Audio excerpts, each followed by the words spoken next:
Josh Duggar wants to have his day in court. Again, the former TLC star, who was convicted on multiple CP charges last month, has officially filed his appeal. According to paperwork files this week, Duggar has requested a new trial as he attempts to blame a former employee for his illeaked videos and photos found on his work computer back in 2019. The court documents claim that the government failed to adduce any evidence that Duggar knew that the visual depictions were of a minor engaging in sexually explicit conduct, a necessary element for conviction of each count. Put more simply, Duggar's defense team is arguing that its client was unaware he was watching CP, if he was watching it at all.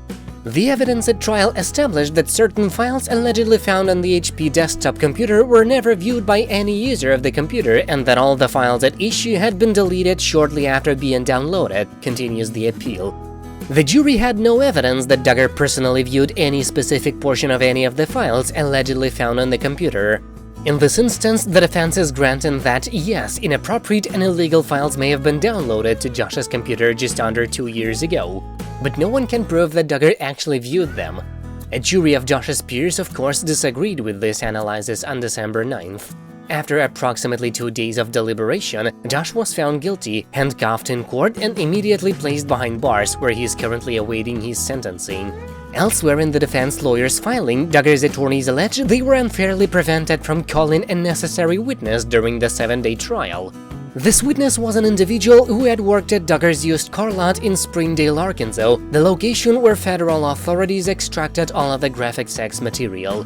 Duggar's attorneys wrote in their motion that the former employee, who was also a registered sex offender, had regularly used the desktop computer in the months and weeks leading up to May 2019. This unnamed male was previously by federal authorities and prosecutors, telling authorities that he wasn't in the office between May 14th and May 16th, 2019, when these files were actually downloaded. However, Duggar is now saying that this guy sent an unsolicited email to a prosecutor shortly before the trial. The email stated that the former employee had been completely mistaken when he told investigators he had not been at Duggar's used car lot, according to the motion. While Duggar's attorneys acknowledged that the ex-employee hoped his email would establish that he was not at the car lot on certain dates in question, they accused prosecutors of improperly concealing the message until mere days before Duggar's trial started. In this case, Duggar was deprived of materially exculpatory evidence until the evening before the government rested its case, reads the just-filled paperwork. Duggar has been incarcerated in the Washington County Jail since his December conviction.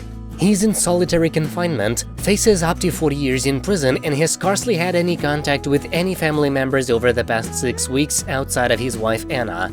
Despite all Josh had done to her, Anna continues to keep up contact with the father of her 7 kids. A bulk of Duggar's defense strategy revolved around the theory that Duggar was not the only person with access to the HP desktop inside his used car lot. During the trial, Duggar's defense team emphasized that no CP material was ever found on Duggar's personal devices, including his phone and laptop. Conversely, along with providing technical evidence of the downloads in question and connecting them to Josh and his workplace, prosecutors called a longtime family friend to the stand.